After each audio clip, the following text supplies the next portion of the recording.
The Velan Empire ruled over 800 star systems. They were powerful and feared across the galaxy. When their ships found Earth in 2187, they saw a weak planet full of primitive humans. The Velan decided Earth would be theirs. Ambassador Hyun led Earth's team to meet the Velan. He was a diplomat from Seoul who had trained his whole life for this moment. Captain Taeyang stood beside him. Taeyang was a military officer with gray hair and tired eyes. He had fought in many wars on Earth. Dr. Yuna was also there. She studied alien life. Lieutenant Minho, Taeyang's officer, completed the team. The Velan gave Earth a choice. Submit to their rule, give them 30% of all resources every year, and accept a Velan governor. In return, Earth would get protection. They gave humanity 72 hours to decide. Hyun asked for more time to discuss. The Velan commander, a tall alien named Thek, said no.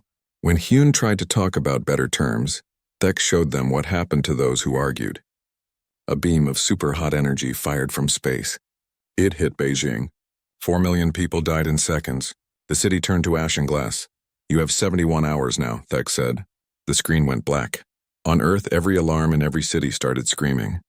Hyun's hands shook as he stared at the empty screen. Taeyang's jaw clenched hard. Yuna cried silently.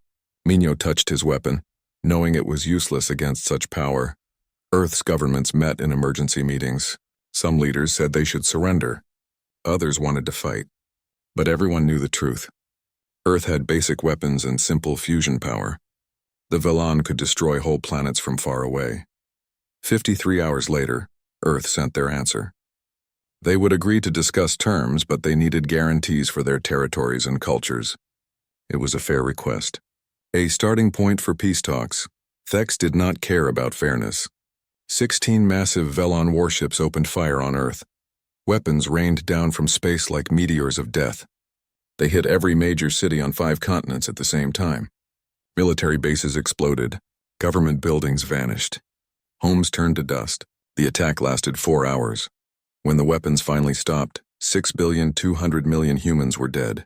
The air was full of smoke and ash. Oceans boiled where the weapons had struck. Whole countries were gone as if they never existed. Thex sent one final message to the survivors. This is what happens when you say no to the Velan Empire.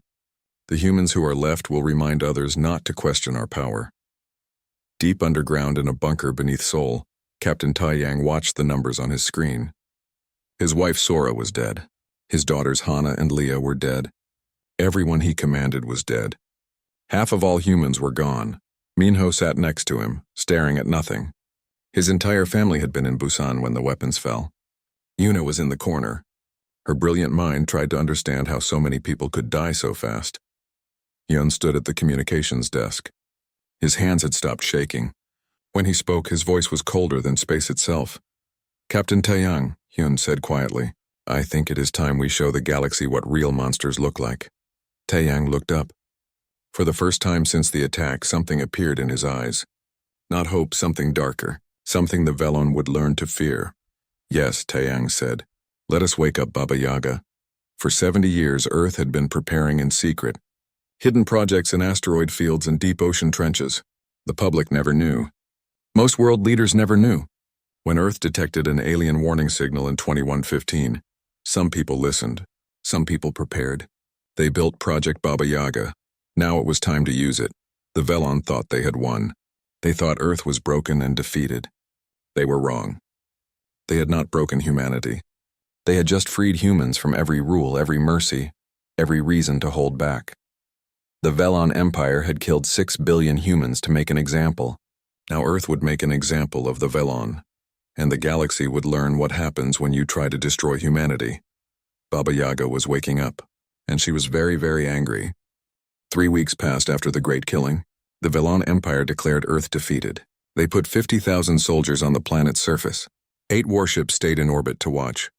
To the Velan, Earth was just another conquered world. The surviving humans, only 1,800,000,000 now, would work as slaves. The Velan did not know about humanity's secret. 70 years ago, Mars colony picked up a signal from space. It was a warning from a dead civilization. The message was clear. Dangerous aliens were coming. Most governments thought it was fake. But some believed. They started Project Baba Yaga in secret. For 70 years, 8% of Earth's money went to this project. They built secret bases in asteroid fields on distant moons and deep under the ocean. The public never knew. Even most presidents and kings never knew the full truth. Yun learned about Baba Yaga 3 years ago, when he became Earth's chief diplomat. Taeyang had commanded one of its test ships. Yuna helped design its weapons. Minho trained with its tactics. Now, in a command center carved into the deepest ocean trench the survivors gathered, Admiral Day stepped forward. He was an old soldier who lost his left arm in war and replaced it with a metal one. He had been in charge of Baba Yaga since it started. "Report," he commanded.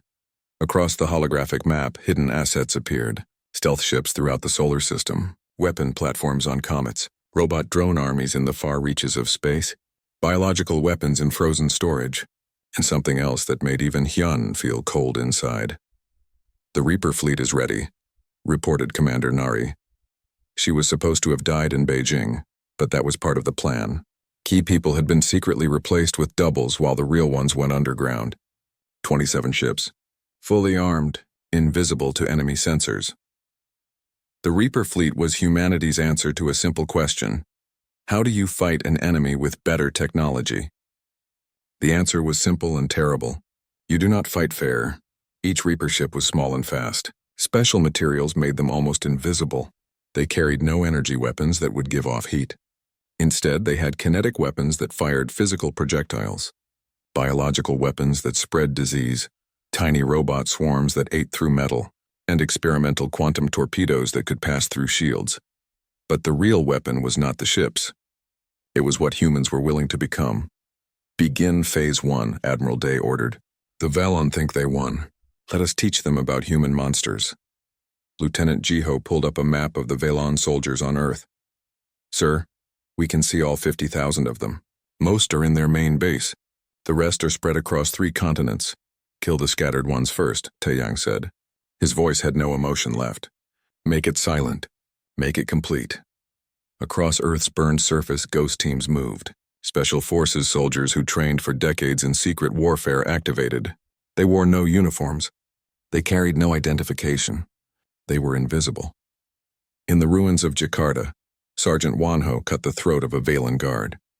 He caught the body before it made noise. In the wastelands where Detroit used to be, Corporal Era released tiny robots that turned a Velen supply convoy into liquid in 3 minutes. Nothing was left. In what had been Mumbai, Private Seok used a small black hole generator to swallow an entire Velon fort. Technology too dangerous for war until now. Only a perfect round crater remained.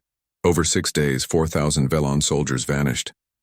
No bodies, no witnesses, no evidence. The remaining soldiers pulled back to their main base. For the first time in 3,000 years of conquest, the Velon felt afraid.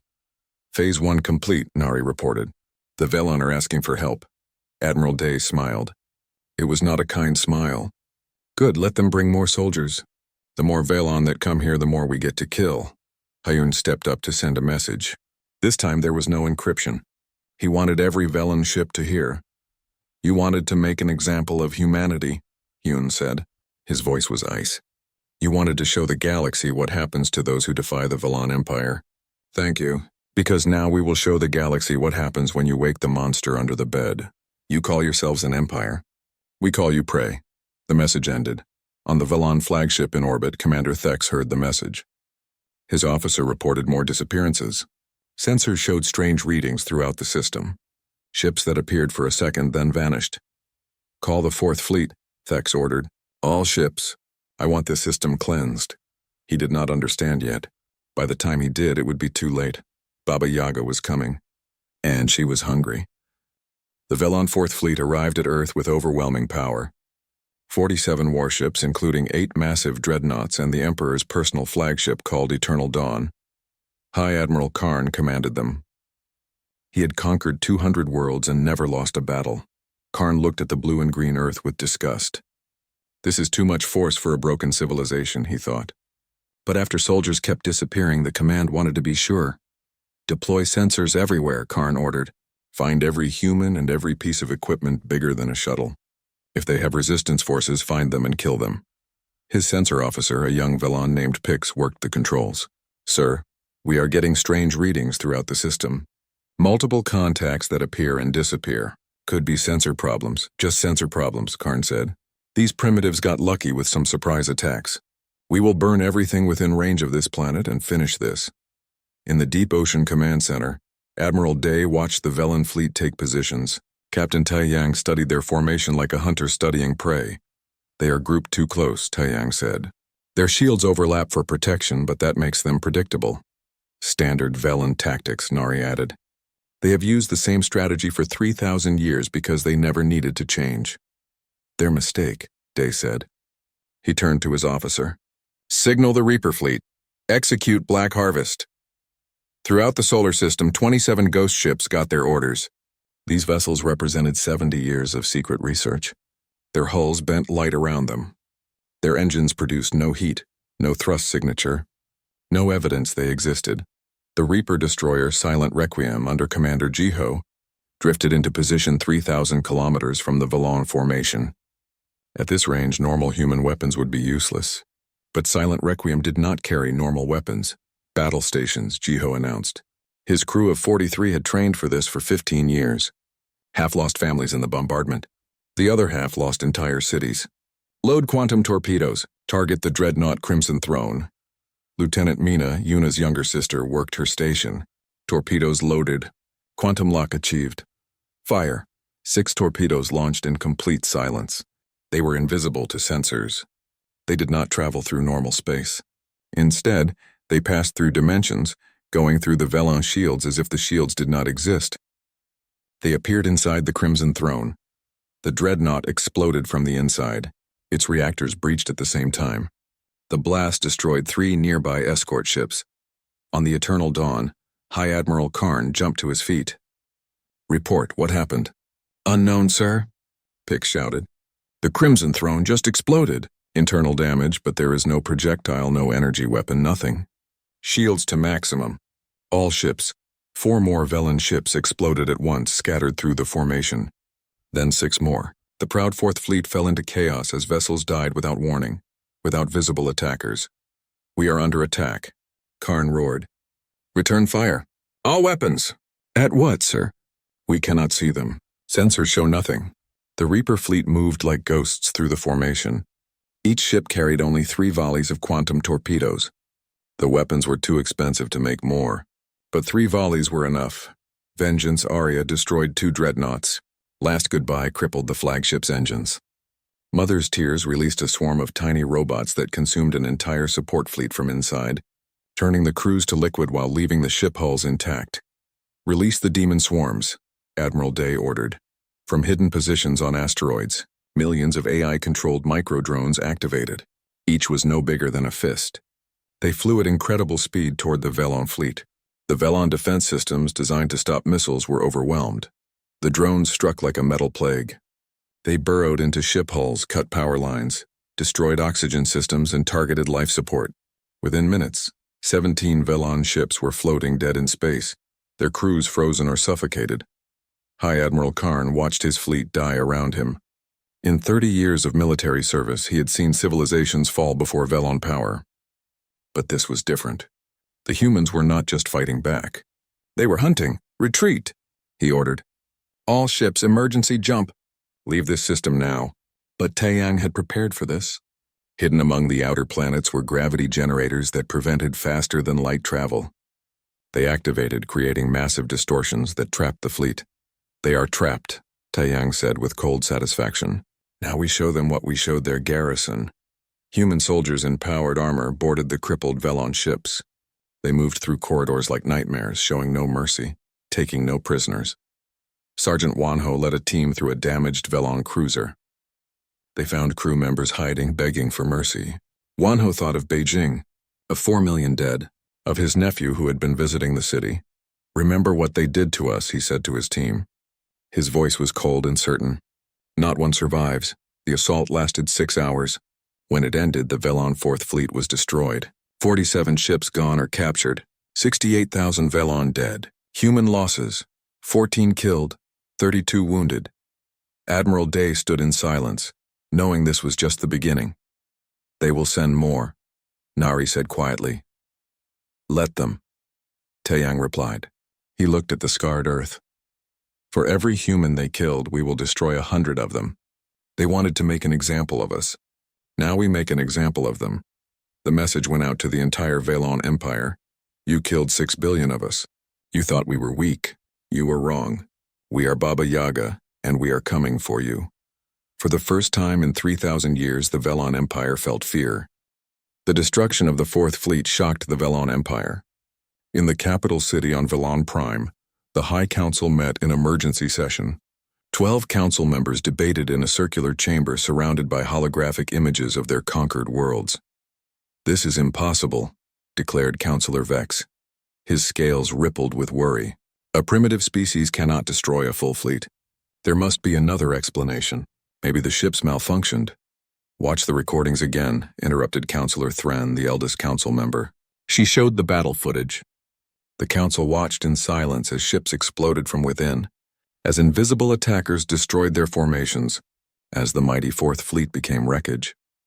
These humans fight like nothing we have seen before, Thren continued. They do not meet us in open battle. They attack from shadows, use weapons we do not understand. Our ships could not even see them. Then we destroy the entire planet, Vex snarled. Send the first and second fleets. Turn that world into melted rock.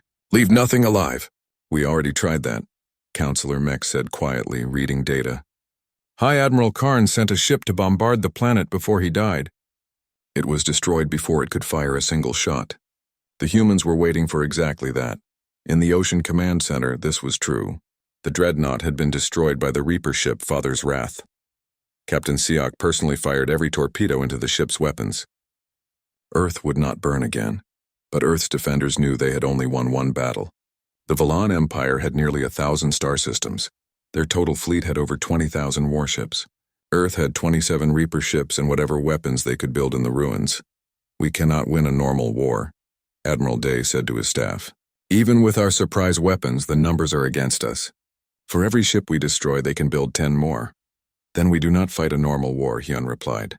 He had fully changed from diplomat to strategist. Victory would not come from honor, but from ruthlessness. We fight the war they are not ready for. He pulled up star charts of the Velon Empire. They rule 847 systems. Most are conquered species who serve out of fear, not loyalty. What happens if those species see the Velon as weak? Taeyang's eyes widened. Rebellion. System-wide revolt. Exactly. The Velon have held their empire together through terror. But we just proved that power can be defeated. We need to become a symbol. Proof that the Velon can bleed. Commander Nari stepped forward. We have 17 Reaper ships being repaired. 10 are ready now. If we send them deep into Velon space, not to conquer, Hyun interrupted, to inspire. Every world the Velon conquered has the same story. Resist and die. But if we show them resistance can work, if we give them hope and weapons, the Empire will tear itself apart from within, Admiral Dai finished. He smiled coldly. We are about to start a revolution across a quarter of the galaxy. Over the next 4 weeks, Reaper ships scattered across the stars. They did not attack major Velon bases. Instead, they struck at the edges. Isolated garrisons, small patrol fleets, supply convoys. More importantly, they contacted subjugated species. The Reaper ship Eternal Defiance, commanded by Lieutenant Jiho, entered the Krell system. The Krell were aquatic beings conquered 2 centuries ago. They were forced to harvest minerals from their ocean floors, living as slaves. Jiho sent a simple message. We are human. The Velon attacked our world. They killed billions of us.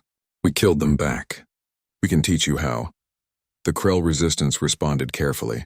They had heard rumors of the Fourth Fleet's destruction, but thought it was propaganda. Jiho's team went down to a hidden Krell base in an underwater trench. The Krell leader, a scarred veteran named Koss, looked at the humans with suspicion. You claim you defeated a Velon fleet, Koss said through a translator. Prove it. Jiho handed over High Admiral Karn's personal command badge taken from his corpse. Koss's eyes widened. How? He breathed. We will show you, Jiho replied. But more than that, we will arm you. Train you. The Velon garrison in this system has 800 soldiers and 3 warships. With what we provide, you can drive them out in a month. What do you want in return? Jiho's face hardened. When you win, tell every other conquered species what you did. Tell them humanity is coming. Tell them the Velon Empire is dying and it is time to bury it. This exchange repeated across dozens of star systems. Reaper ships became ghosts, appearing long enough to deliver weapons, tactics, and hope before vanishing.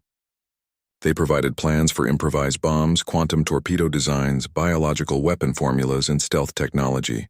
Everything humanity developed in 70 years of secret preparation. On the colony world of Dresh, the native species rose up after humans destroyed the orbital defense platform. On Kelvar Prime, the Resistance poisoned an entire Velon garrison using bioweapons. On Threxus, enslaved workers sabotaged mining equipment, causing failures that destroyed the main Velon installation. Within 3 months, 47 Velon-controlled systems were in open revolt. The Empire, which seemed eternal, was bleeding from 1,000 cuts. In the Velon High Council chamber, the mood shifted from anger to fear.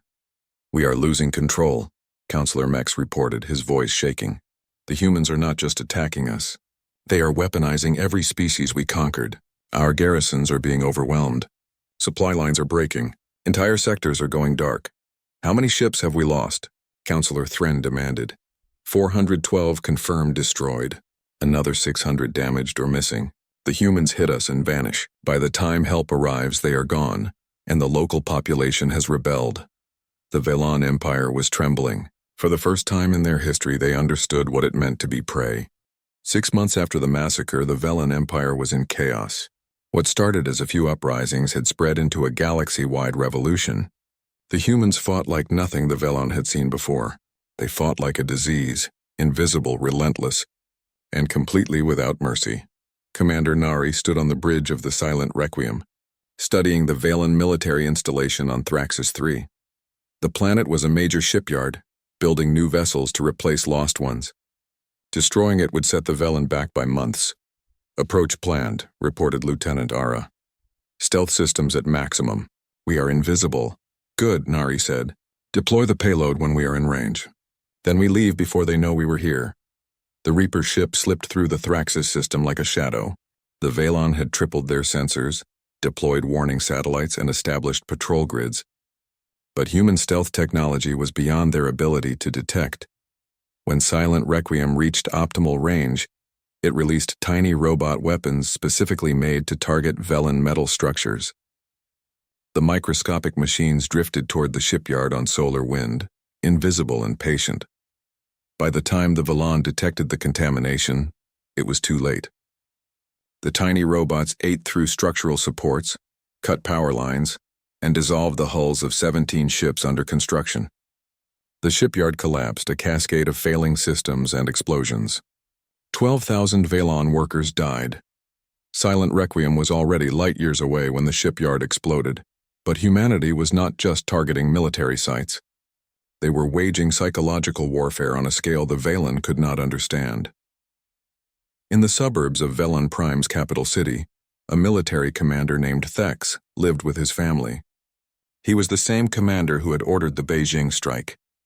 He had been promoted for his decisive action and considered himself a hero. At 3 a.m, Thex woke to find a figure standing at the foot of his bed. The intruder wore black power armor with no identifying marks. Thex reached for his weapon, but the figure spoke first. "Do not," said a human voice in perfect Velon. "I am not here to kill you." Yet, Thex froze. A human on Velon Prime in his home? It was impossible. The capital had orbital defenses, ground sensors, and 50,000 soldiers. No enemy had gotten this far in 3,000 years. "How?" Thex began. "You killed 4 million humans in Beijing," the figure said. "I am here to deliver a message. We know where you live. We know your family. We know every Velon who gave orders during the Earth bombardment, and we are coming for all of you." The intruder placed a small device on Thex's nightstand. It activated, showing a holographic list of names. Thex recognized them. Every officer, every politician, every commander involved in the Earth campaign. As he watched, names began turning red one by one. "Each red name is dead," the human explained. "We have been working down this list for 6 months. You are number 43. We will be back for you, but we want you to live in fear first, just like you made us afraid. Sleep well, Commander." The human vanished. When Thex called security, they found no evidence of entry. No footprints, no traces. The only proof was the holographic device and Thex's terror.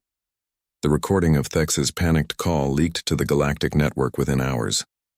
The message was clear. Humans could reach anyone, anywhere, anytime. Novellan was safe. High Counselor Thren watched the recording in her chambers. For the first time in her 300 years, she felt genuine fear.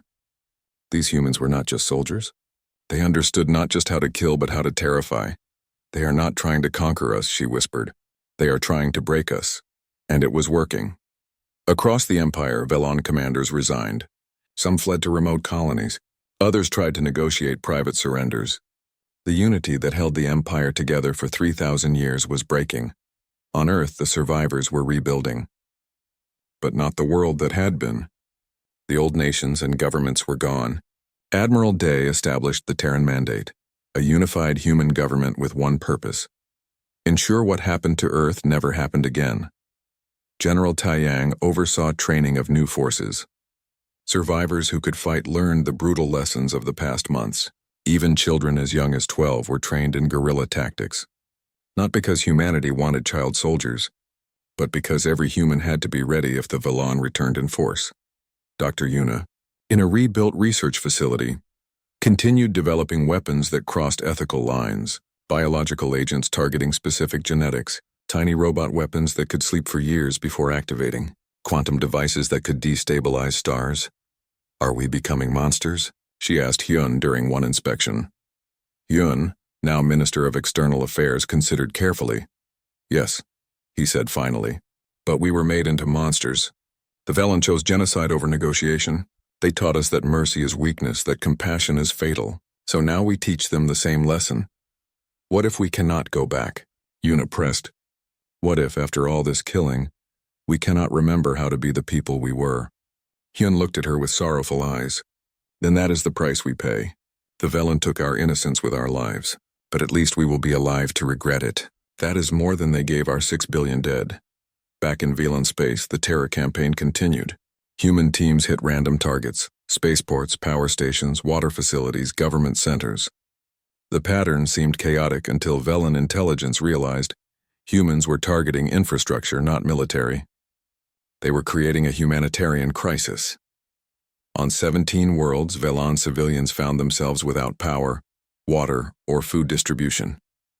The military had to divert resources to maintain basic services, and through it all, the human message remained. This is what you did to us. Now you understand. The psychological impact was devastating. Velan society began to fracture. Peace movements emerged. Hardliners called for total war. The Empire was trembling, learning what it meant to be prey. The Velan Worldbreaker fleet arrived at Earth's solar system with overwhelming force. 300 warships surrounded 17 massive satellites, each able to set planetary atmospheres on fire. High Counselor Vex commanded from his flagship, the Eternal Dominion, watching the blue-green Earth in the distance. Deploy the satellites in orbit, Vex commanded. I want Earth's population to watch them being positioned. Let the humans spend their last hours in fear, knowing their world is about to burn. What Vex did not know was that every move was being tracked. Lieutenant Minho floated in a stealth pod hidden in Saturn's rings. He had been there for 3 weeks, waiting and watching. When the Worldbreaker fleet appeared, he sent a single message back to Earth. They are here. In the command center deep beneath the Pacific Ocean, Admiral Day received the message. Around him, all leaders of the Terran Mandate had gathered. General Taiyang, Minister Hyun, Commander Nari, Dr. Yuna. Everyone who survived and turned grief into the galaxy's deadliest weapon. Status of the Prometheus? Day asked. All systems ready, reported Chief Engineer Wanho. Reactor stable. Weapons charged. We have never tested it at full power, Admiral. We are not sure what will happen. We are about to find out, Day replied. Commander Nari, signal the Reaper fleet, execute last light. Across the solar system, 17 Reaper ships received orders. They would not attack the fleet. Instead, they would witness and record what was about to happen, so every species in the galaxy would know. The Prometheus emerged from the asteroid belt. It was massive, nearly 10 kilometers long, built from everything humanity could salvage. It was not elegant. It looked like exactly what it was, a weapon built by a dying species with nothing left to lose. Sir, unknown vessel approaching. a Velon officer reported. Does not match any known human design. Vex studied the image. A desperate last stand with one ship? Predictable. All vessels focus fire. Destroy it. 100 Velon warships open fire. Energy beams, projectiles, and missiles streaked toward the Prometheus. It should have been destroyed instantly. Instead, reality shimmered around the human vessel. The attacks hit an invisible barrier and simply stopped. Frozen in space. What is that? Vex breathed. On the Prometheus bridge, Dr. Yuna watched her creation work. Quantum displacement field holding, she reported. We are shifting the ship's position in time by microseconds. Their weapons hit where we were, not where we are. How long can we maintain it? Jay asked. 7 minutes at this power. After that, the reactor needs 30 minutes to cool or it will explode. 7 minutes, Day said. Target the Worldbreaker satellites. Fire the Prometheus array. The front of the Prometheus opened like a deadly flower. Inside was a weapon that should not exist, something that violated physics laws and galactic treaties. Humanity built it anyway. Beams of concentrated dark energy shot out, each targeting a satellite. The dark energy did not just destroy them, it erased them. Matter simply ceased to exist where the beams touched, leaving perfect spherical voids in space. 17 satellites vanished in 17 seconds. Impossible, Vex roared. They just Sir, the weapon readings are off the scale. That energy signature uses exotic matter. The officer's voice broke. What have they built? Day's voice cut across all frequencies, broadcasting to every Velon ship. This is Admiral Day of the Terran Mandate. You came here with a weapon to burn our world. We just showed we can erase yours. Leave this system now or we will show you what happens when you push humanity too far. Silence. Then Vex replied, voice shaking with rage and fear. You would not dare. That weapon, whatever it is, you can only fire once before your ship is crippled. You are bluffing, am I? Day replied. Let me tell you what this is, Counselor. It is called the Prometheus Array. It uses exotic matter to generate dark energy beams that unmake matter at the quantum level. And you are right. We can only fire once every 30 minutes. But here is what you do not know. We did not build just one Prometheus. Throughout the solar system, 6 more massive vessels emerged from hiding. They had been camouflaged in debris fields, on dark sides of moons, hidden in gas giant shadows. 7 Prometheus-class vessels, each able to erase dozens of ships with one volley. We have 119 shots before we need to recharge. Day continued coldly. You have 300 ships. Simple math tells me you are all dead before we run out. But I will be generous. I will give you the same chance you gave Earth. Leave now or die. You have 60 seconds. On the Eternal Dominion, panic spread. They could see the human vessels, detect the exotic matter reactors. Everything about these ships screamed wrongness. The humans had built doomsday weapons and were willing to use them. Vex's claws clenched. He had commanded fleets for 2 centuries, conquered 50 star systems, never retreated. But looking at those 7 massive vessels at a species pushed beyond sanity into pure destructive capability, he made the hardest decision of his life. All ships, he said, voice barely steady. Retreat. Emergency jump. Now. The Velon Worldbreaker fleet vanished, fleeing into faster-than-light travel. They left behind debris and their reputation for invincibility. In the Prometheus command center, the crew erupted in cheers. Taeyang clasped Day's shoulder. Nari wiped tears. Yuna sank into a chair, shaking. Only Hyun remained silent, staring at the display. When Day noticed, he approached. We won, Day said. Earth is safe. For now, Hyun replied quietly. But we did not just win a battle today. We announced to the galaxy that humanity has weapons that can unmake matter. Every species will remember this. Some will fear us. Some will want to destroy us. We saved ourselves but painted a target on our species that will never come off. In Velon space, news spread like wildfire. The mighty Worldbreaker fleet had fled from one human system. The humans had weapons that could delete ships from existence. We have lost, Counselor Thren said flatly. Not just the battle, the war. The Empire. Everything. The Velon Empire was crumbling, learning what it meant to face humanity's wrath. 1 year after the massacre, the Velon Empire was unrecognizable. Of the original 847 star systems under Velon control, fewer than 300 remained loyal. The rest had declared independence, joined rebel coalitions, or fallen into chaos. In the Velon High Council chamber, only 5 members remained. The others had fled or been killed by their own people in riots. Councillor Thren, now the leader of what remained, stared at reports with exhausted eyes. "Another fleet has mutinied," she said. "The Third Border Fleet has declared neutrality and is requesting asylum from the Terran Mandate. That is the 7th fleet in 3 months. The Velan military was falling apart. Soldiers who signed up to conquer primitive worlds found themselves fighting an enemy they could not see, using weapons they could not counter. Many simply left. Others worked against their own commanders. We need to end this," Thren said quietly, "before there is nothing left to save." On Earth, Admiral Day stood in what had been New York City's ruins but was now becoming the Terran Mandate's capital. The past year had seen remarkable rebuilding. Fusion reactors powered new cities, vertical farms fed survivors, and everywhere weapon factories produced tools of war. "Ambassador Thren is requesting a meeting," Minister Hyun reported. "She is offering complete surrender, full reparations, recognition of Earth as independent with protected status, withdrawal of all Velan forces from human space." "What does she want in return?" Day asked suspiciously. "She wants us to stop," Hyun said. "Stop training rebels. Stop arming resistance. Stop the terror campaigns. She is begging us not to destroy what is left of her civilization." Day was silent. "What do you think?" "I think we have won," Hyun replied. "We have done what we set out to do. We made them pay. We proved humanity cannot be exterminated without consequences. The question now is, what kind of species do we want to be? Do we push for total Velan annihilation? Or do we show mercy?" "Mercy," Day said bitterly. "They showed us no mercy. 6 billion dead and they expected us to submit." "I know," Hyun said. "Part of me wants to watch their empire burn. But another part remembers we fought because we refused to be victims. If we genocide the Velan after they surrender, what are we?" General Taiyang entered. "We are the species that survives. Nothing more, nothing less. Is survival enough?" Hyun pressed. "Or do we want to build something better? The Velan ruled through fear and died because of it. Do we want the same mistake?" Eventually, a decision was reached. The meeting took place in neutral space on a station controlled by Krell resistance. Councillor Thren arrived with minimal guards, visibly nervous.